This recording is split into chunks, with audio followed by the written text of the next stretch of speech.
Йоо энэ амтан хэрвээ би энэ амтантай нэг одоо усанд орох юм бол бүр айн.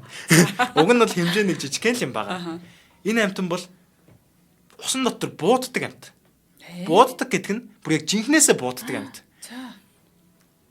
Ийм айгуу том тийм юм хавчтай, ийм хавчууртай. Тэгээ энэ хавчуураараа ингээд маш хурдтайгаар ингээд хавчдаг.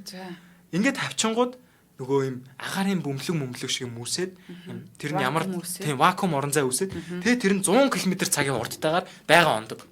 Энд нарны дулааны тэр энерги бас үүсэж байгаа. Нарны дулааны температур энэ вакуум орон зайд үүсэж байгаа.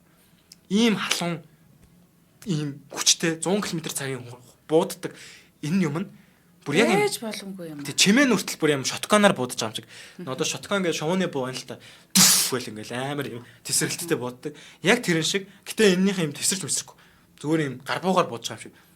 Гэт юм чимээ хүртэл гардаг. Усан дотор энийг ингээ буудаж байхын сонсох юм бол бүр яг л бууд уурж байгаа юм шиг сонсогдно. Тэгээд энэ амтны нэрийг pistol shrimp гэж нэрлэдэг. Ийм гарбун шримп. Одоо тэр энэ гарыг нь харж болж байна л д. Энэ гараараа ингээ маш хурдтай хавчдаг. Тэгээ энэ юм дэлбэрэлт үсгэх нь усан дотор хоёр өөр хавчууртай юм ба шүү дээ. Нэгэнгээрээ буудд юм уу? Нэгэнгээрээ бодно. Тэгээ энэ нь ингээд байга онох юм бол шууд нөгөөт нь ингээд 100 км цагийн хурдтай нарны дулааныг ялгаруулсан тийм их энергиэд бодулж байгаа юм чинь гэл ингээд яг бодулцсан юм шиг юм болно гэсэн. За нэг бол шууд ална, нэг бол ингээд том биетэй амтан байх юм бол цочроо гэсэн. За тэгээд өөрийгөө хамгаална, ангаа хийдэг ийм амтан байна.